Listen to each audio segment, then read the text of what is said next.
Welcome to Grand Prix, your go-to channel for the fastest updates in Formula One. We've got 3 hot stories for you, so make sure to subscribe and hit the notification bell to stay ahead of the pack. Let's get started. Yuki Tsunoda's journey inside the Red Bull organization has been one of high expectations, intense scrutiny, and constant comparisons. When the Japanese driver was promoted to the senior Red Bull team, many fans and analysts hoped he would finally provide a stronger challenge to Max Verstappen than Sergio Perez or Liam Lawson had managed in recent years. The narrative was simple. Tsunoda's raw speed and aggressive style could make him the perfect partner for Verstappen, someone who could push him harder while also securing valuable points for the team in the Constructors' Championship. However, the reality has been far more complicated. Tsunoda has struggled to find consistency, often showing flashes of speed but failing to string together clean weekends. Mistakes in qualifying sessions, erratic tire management, and difficulties adapting to Red Bull's notoriously demanding car philosophy left many questioning whether he was truly ready for this step up. Heading into the Azerbaijan Grand Prix, the pressure surrounding him had reached a boiling point. Many insiders were already speculating that Red Bull might cut ties with Tsunoda by the end of 2025 if he didn't prove capable of evolving. Then came Baku, and with it, perhaps a turning point. Tsunoda delivered his strongest performance since joining Red Bull, finishing 6th and, more importantly, avoiding the costly errors that had defined so many of his previous weekends. His race pace was steady, his overtakes were clean, and in the closing stages he even fought for 5th place against Liam Lawson, showing determination without overstepping the limit. It wasn't just the result, it was the manner in which he achieved it that caught the attention of observers. So what changed? According to Helmut Marko, Red Bull's senior advisor, Tsunoda's breakthrough in Baku wasn't accidental. After the Italian Grand Prix in Monza, the team sat down with the 24-year-old and held a detailed meeting designed to reframe his approach. In that session, Red Bull engineers presented Tsunoda with a direct comparison to Max Verstappen's driving data. Everything from braking points to throttle pressure and cornering lines was shown in detail. The objective wasn't to embarrass him, but to provide reference points from the best driver in the world. Yuki lacks the same level of experience as Max, Marko explained, so he needs guidance and benchmarks to understand how to close the gap. In addition to the data sessions, Red Bull also made specific setup adjustments to suit Tsunoda's driving style. Previously, the car had been configured in a way that demanded extreme precision, punishing even the smallest mistakes, something Verstappen thrives on but Tsunoda had struggled with. For Azerbaijan, the engineers softened certain aspects of the balance to give him a more predictable and forgiving car. The change appeared to pay immediate dividends, with Tsunoda feeling more comfortable and more confident pushing to the limit. Marko later emphasized that while Tsunoda still has a long road ahead, this race showed he can respond positively when given the right tools. He even framed the duel with Lawson as a healthy rivalry, one that could benefit both drivers and the team. Within Red Bull, there remains cautious optimism that Tsunoda can grow into the role of Verstappen's long-term teammate rather than a stopgap solution. But optimism in Formula One is always tied to results, and the message from the top is clear. Consistency is now non-negotiable. Looking further ahead, the pressure intensifies. Red Bull has already identified Isaac Hadjar, the young French talent currently impressing at Racing Bulls, as a potential replacement should Tsunoda falter. Hadjar's first podium in the Dutch Grand Prix has only strengthened his case, and he is widely viewed as part of Red Bull's future lineup strategy. If Tsunoda cannot replicate his Azerbaijan form regularly, the decision to promote Hadjar in 2026 may already be made. One of the things that has always been part of Formula One is not only the racing itself, but also the political games being played behind the scenes. And that's exactly what we're going to talk about in this update. Recently, a rumor began circulating that Ferrari was lagging behind in the development of its 2026 power unit. On the surface, this sounded like a major problem for the legendary Italian team, especially with the new regulations coming in just 2 years. However, according to the highly respected outlet Racing News 365, this supposed delay was nothing more than a carefully orchestrated strategy aimed at damaging Ferrari's reputation in the technical job market.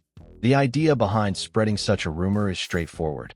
By making it seem like Ferrari is struggling and falling behind, rival teams hope to make Maranello a less attractive destination for top engineers.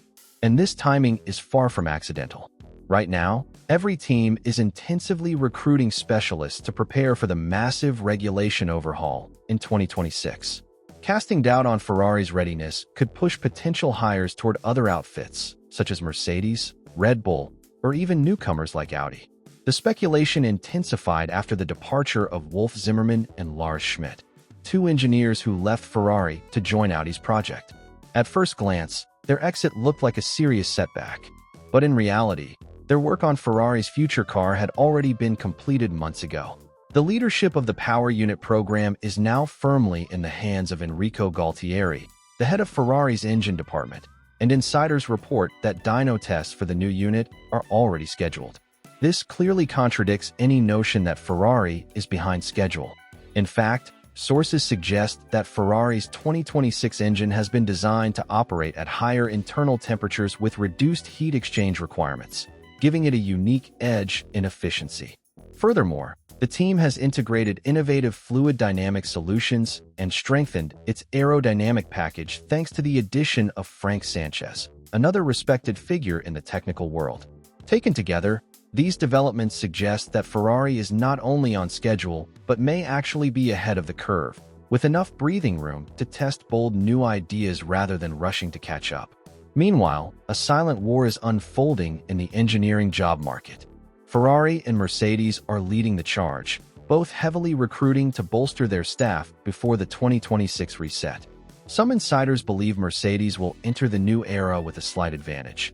But what's equally clear is that the narrative of Ferrari being late is little more than a political maneuver designed to weaken Maranello's pull. In truth, Ferrari appears far from vulnerable and is moving with a deliberate strategy to prepare for the next generation of cars and engines. What this episode highlights is how politics in Formula One can be just as intense as the racing itself. Rumors, leaks, and strategic misinformation are part of the game, and teams will go to great lengths to protect their secrets while undermining their rivals. For Ferrari, dismissing these claims is not just about protecting its image, but also about ensuring it can continue to attract the brightest minds to work on its ambitious 2026 project. Looking ahead, the competition off the track promises to be just as fascinating as what we'll see on it. With Ferrari determined to re-establish itself at the very top, Mercedes aiming to maintain its legacy of dominance, and Red Bull trying to carry its success into the new regulations, the stage is set for a battle of innovation, recruitment, and strategy. The development race is already in full swing, even if the new cars won't appear for another 2 years. How long have you been following Formula One? What's the very first race you remember watching? Are you part of the new generation of fans who joined after Netflix and the hybrid era, or do you go back to the old school days? Depending on when you started, you might remember one of the most dramatic and unforgettable moments in recent F1 history, the fiery crash of French driver Romain Grosjean at the Bahrain Grand Prix. It happened on the opening lap, when Grosjean, then driving for Haas, lost control and slammed into the barriers at nearly 200 kilometers per hour. The impact registered an astonishing 67 Gs, splitting his car in two. Within seconds, the cockpit was engulfed in flames. Miraculously, Grosjean managed to free himself and climb out of the wreckage, with marshals and medical staff rushing to assist. The world watched in shock, fearing the worst, only to witness a story of survival. Though he escaped with burns and injuries, Grosjean missed the final 2 races of that season. More importantly, that terrifying moment marked the end of his Formula One career. Yet, Grosjean refused to let the accident define him. In 2021, he transitioned to IndyCar, where he rebuilt his career and reputation. Competing on ovals and road courses, he became known for his resilience, adaptability, and occasional flashes of brilliance.